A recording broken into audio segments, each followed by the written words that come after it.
I'm having a quick look here at some of the grade 7 ABRSM pieces that I've selected for the resources in the online academy. And I'm going to start with the A1, the Sinfonia in B minor by Bach. A Sinfonia being exactly the same thing as a three-part invention. And it's interesting to look, sometimes there's some very useful information in the footnotes at the bottom here, where on the title page Bach explained the purpose of these pieces, not only to encourage composition. So I'm going to stop there for a minute.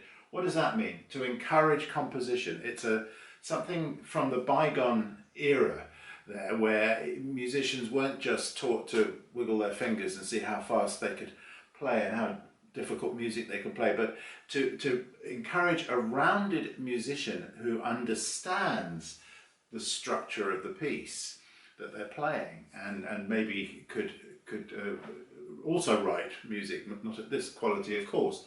So that's the first thing. And then to foster good playing in 2 and 3 parts, and above all to arrive at a cantabile style of playing. Now I think people get this, they misunderstand this cantabile thing. They think it means a nice singing legato the whole time. It doesn't mean that. If you think about a singer is going to need to breathe. A singer is going to have a mixture of vowels and consonants with articulations going on in there. So it is when we play. So good quality tone, of course, is vital in everything we do.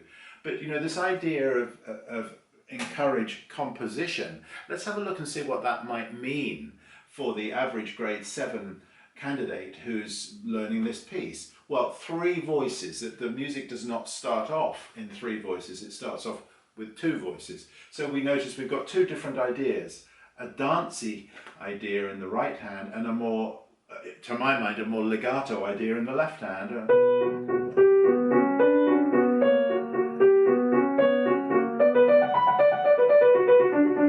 And then he flips it upside down there. So we have to observe, first of all, the difference between this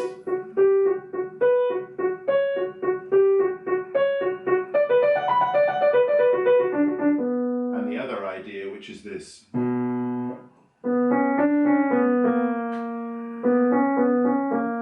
Because Bach never writes articulation, or very rarely writes articulation. And so it's up to us, the performer, to figure out what we want to do by way of articulation. It seems pretty obvious at the beginning that we'd want to slur the first note to the second and then lighten the third semiquaver of that group there, and it's slightly less of an accent on the second beat, and then. So if we're looking at design and the structure, I notice that each bar begins a step higher than the previous. So it begins with a B, and now we're a step higher, C sharp, and now we've got as far as the D, the 3rd degree of the scale, at which point Bach decides to do a nice sort of acrobatic tumble back down to the low B, or down to the low B.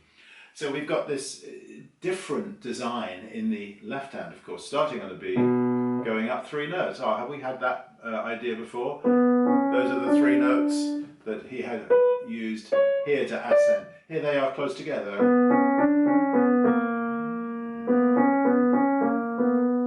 So we'd want to feel the arrival on the dominant chord there, and then let the music resolve here. And then of course we've got the technical issue of how do we manage this sort of fast filigree demi-semiquaver patterns. Well, and we certainly would need a different touch there. We'd need a more of a leggero or a light touch in the hand, and we can develop that by practicing with a staccato, just an articulate in the tip of the finger staccato. And then what Bach does is he flips that whole idea on its end, and we have now the lower voice playing what the upper voice had had, and vice versa.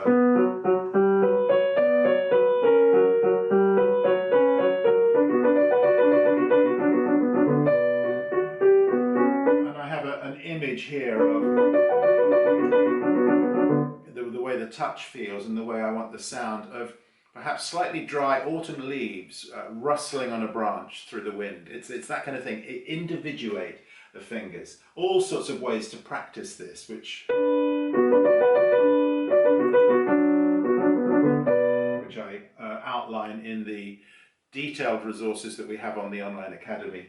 I think I spend a lot of time, I do, speaking about that bar and the various other issues that come up, particularly the difficulty, particularly in bars 26 through to 29, where we've got the crossings going on. So you'll find very detailed practice suggestions for that. I would say exhaustive practice suggestions for that, but not exhausting, because each one sets its own challenge, poses its own challenge, and each time you practice one stage and you go on to the next stage, you're getting closer and closer to the point of automation, where you can literally just sit back, enjoy, and watch your fingers go where they need to go. So it's only in bar 7 that we feel the 3 voices. And what does the bass voice do? Have a little listen to the bass voice for a minute.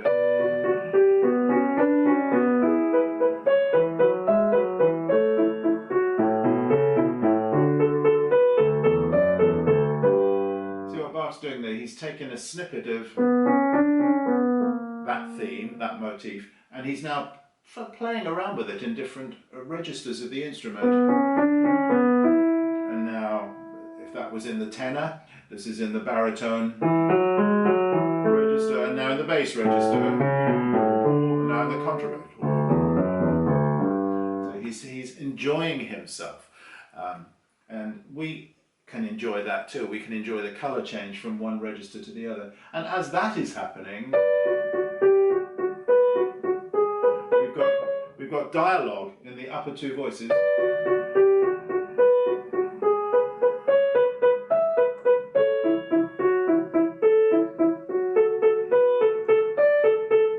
And again, if I look carefully at the first notes of each group, bar 7, bar 9, bar 11.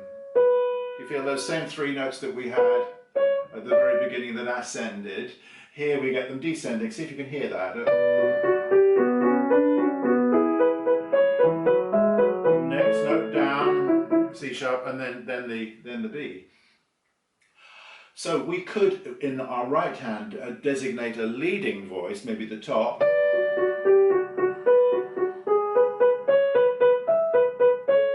Following voice.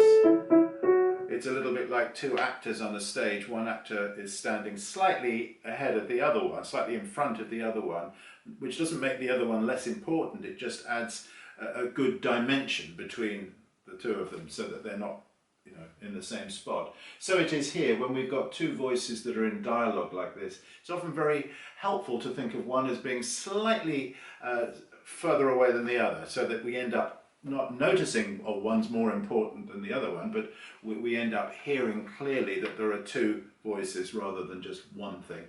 All sorts of other features here to do with harmony, the modulation into the warmer key of D major, the modulation into the perhaps lighter key of A major, and then we have our subdominant key, E minor, at some point later on. All of these are musicianly observations that are absolutely in the spirit of Bach's original intention for these pieces. As I say, the hand crossing in bar 28 is going to require a little bit of unravelling, but it's a wonderfully energetic piece. It's a wonderfully varied piece, and you'd find endless possibilities for articulation. Anyway, have a look at that. I think you're going to enjoy that. I'm going to move on to the A2 piece, the Beethoven Bagatelle in E flat, which is such a charming, graceful little thing in rondo form. So we have the same music, A, B, A, C, A, D, and each time the A comes back, Beethoven poses a challenge for us because he gives us something different. It starts off the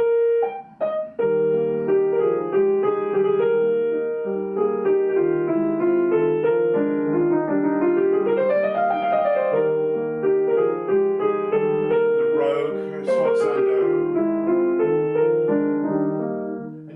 what I'm doing there. I'm just making sure that my right hand is singing above my left hand. So, you know, I don't want too much noise from my left hand. I put that in the background. And do you see how flexible there the wrist is? The wrist flexibility.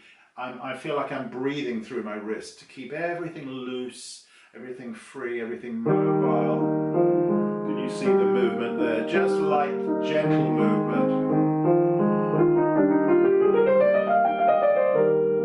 Now I can see people looking at the group of 5 at the end of bar 4 and panicking, especially if they've got their metronomes out. This is the sort of music that, you know, if you were to play this beautifully and artistically, you would not be with the metronome at that spot. There needs to be a little moment. I love that. Beethoven has to put his offbeat sforzandos somewhere. And the beginning has had, that first section has been on what's known as a tonic pedal, meaning that the E flat, the home note, the tonic note, is present all the way through. And then, you know, to amuse us, then he goes into the dominant direction. Now the dominant note, the B flat, is in every single event. And so we have sforzandos here. I think of this a little bit more orchestrally. Firm thumb but not loud. In other words, firm, not floppy. We don't want a floppy thumb there. Staccato, not too short. Sforzando, just sudden, not too loud. Now maybe the woodwinds have that. Perhaps the staccatos could be a little shorter. Woodwinds and now strings. Woods again. Otherwise this could be quite dull if you don't do something colourful with it. All sorts of things I notice. Left hand going up, going down. Just engage with that. It'll keep you creative. It's humorous. He's kind of playing for time here. He's giving us the same music over and over, as if to say, I don't know what I'm going to do next yet.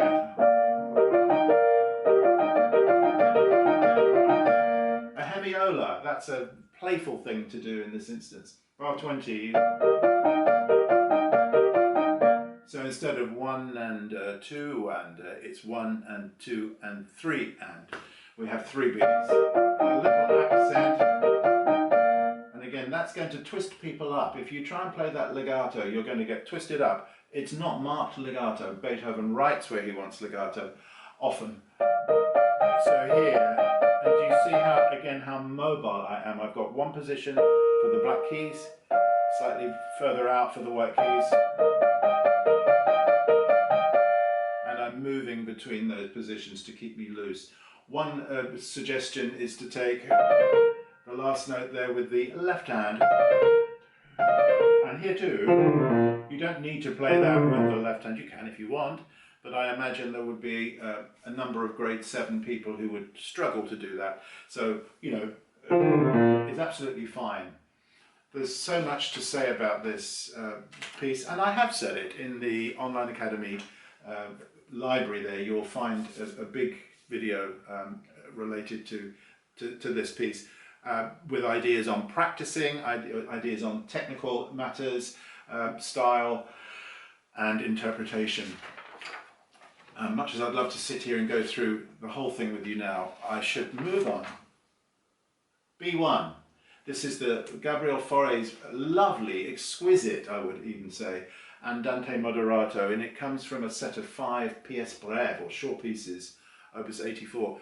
Fauré wrote this as a sight reading test for the students at the Paris Conservatory.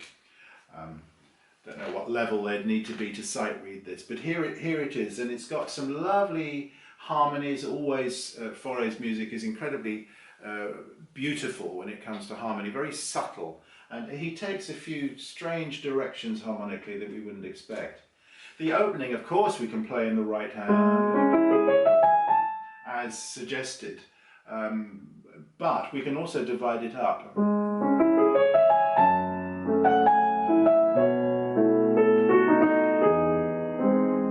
Between the 2 hands.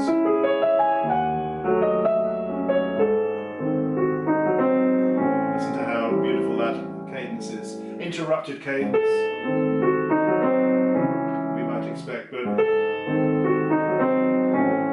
feel the colour. Now, the pedal is not given everywhere in this piece, and it might look to those who are staring at pedal here, oh, there's no pedal all the way from bar, halfway bar through bar 5 to bar 8, and that might lead you to assume that there isn't any pedal there. Of course there has to be pedal there, it's just not been marked in. And some of the other pedals I find a little bit squeamish in terms of their resonance. Later on, maybe we'll get into that. I would certainly want a little pedal here too.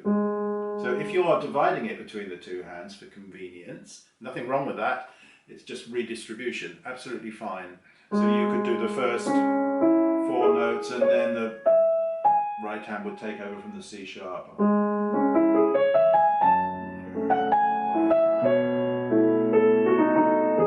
Being very careful to layer my sound there. So the main line, of course, is the top.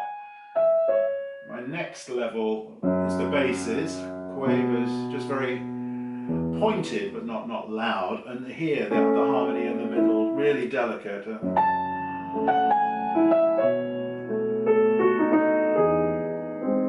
I like longer pedals than are marked. A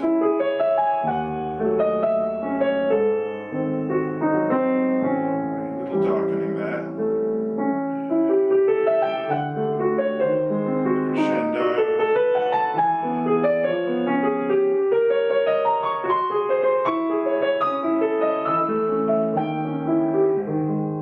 And again, you'd have to really organize how you did this spread. I've got a little trick, I shouldn't call it a trick, it's a tip. So when you change pedal in bar 9 on the second beat, hold on to the top note in the right hand, change pedal on the bass note here, and you're going to compromise whichever way round you do it, but the best way of doing it is to hold that. We will get that F double sharp chord in the next harmony. Well, we did that better.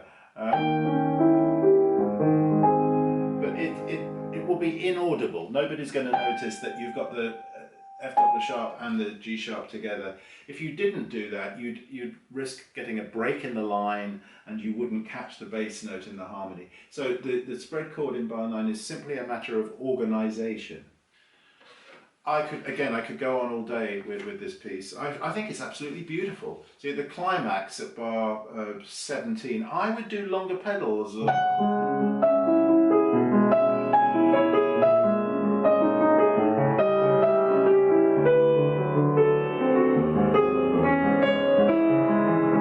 Reveal the rest there. And then again, you can let the left hand.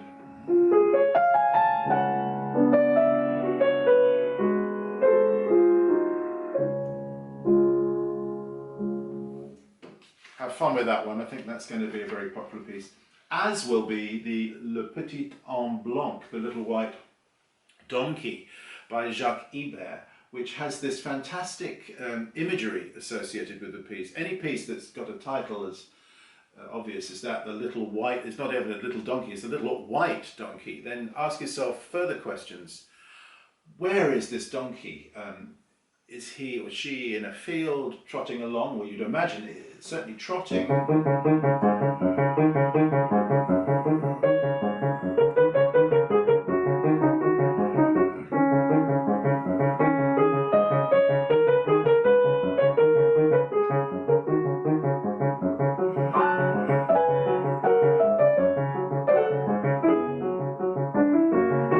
Content so far?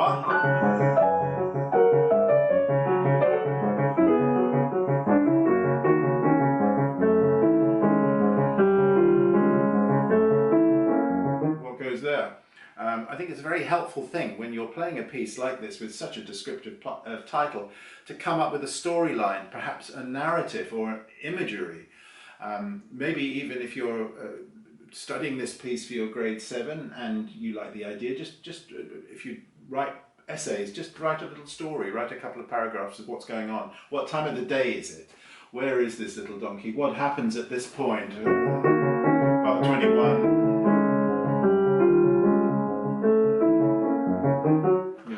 If our donkey has been happily trotting and braying, or eoring, whatever it is donkeys do,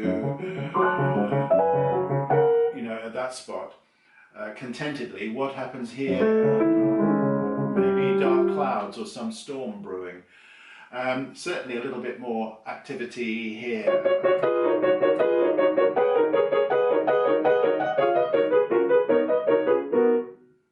And then something sunnier.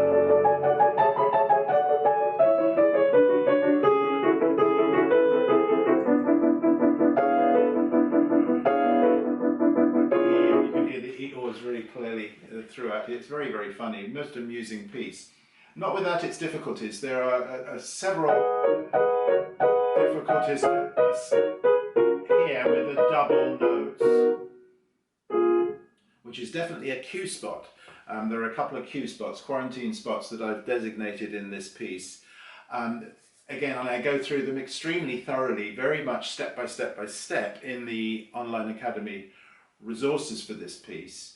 But you've got to have a good imagination to play this, and you've got to have a really good, delicate left hand staccato. Do you see how mobile I am here? I'm not locking my hand and trying to play those notes in one position, which would actually be possible if you look at it. It could be you could look at it and say, oh, it's within my hand position. I just keep my hand there. No, we need to move. Mobility. So mobility, imagination, and lots of other things here, lots of other coloristic things that bring this music to life. These are just a few selections from what's in the grade 7 book. So yeah, if you want to know more, just head over to the Online Academy, follow the links below, and you will see what it's all about.